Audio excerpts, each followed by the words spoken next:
Okay, so tell you a little story. I was about to hop in my car and go see Wicked, but I thought I'd check on the runtime to make sure I was home in time for dinner. And it said 2 hours and 45 minutes for part 1. And I said, screw that.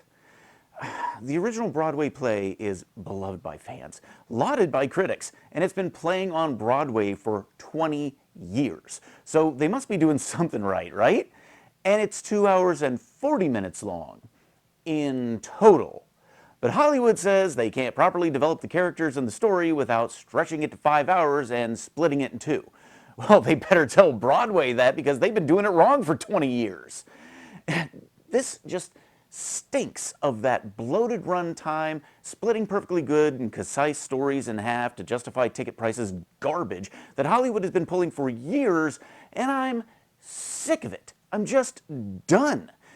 They've been bloating the runtimes of the Marvel movies to justify ticket prices with no extra added value. As a matter of fact, the longer the new movies get, the worse they seem to be. They've been splitting up perfectly good books and stories into multiple parts for years and adding so much padding it defies imagination. For goodness sakes, look what they did to The Hobbit.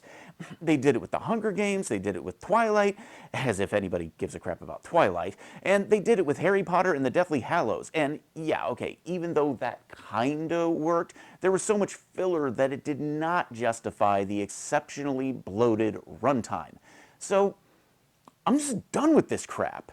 It's not like this is Lawrence of Arabia or The Godfather or Schindler's List or some huge epic tale that needs 4 hours to tell. It's Wicked. And they've been doing it in less time in one sitting for over 20 years, and it's legendary. So what is the justification here? Well, the justification is money. They want you to pay twice as much to finish one movie, and I'm not doing it. Maybe I'll watch it when it comes to Netflix and I'll totally change my mind. Maybe there's so much extra added value that I won't even notice that 5 hours have gone by. And I'll be so thrilled that I finally watched it that I regret my decision today. And for those of you who do see it, I hope you have a great time. I hope it's the most extraordinary theatrical experience of your life. And you come back and tell me what a moron I was for having this stance. But in reality, I think I know the kind of responses I will get because it's YouTube. You're not a real fan. It's not made for you. Way to stick it to Hollywood. They're still going to make $1 billion, loser. And, oh, the old reliable chestnut.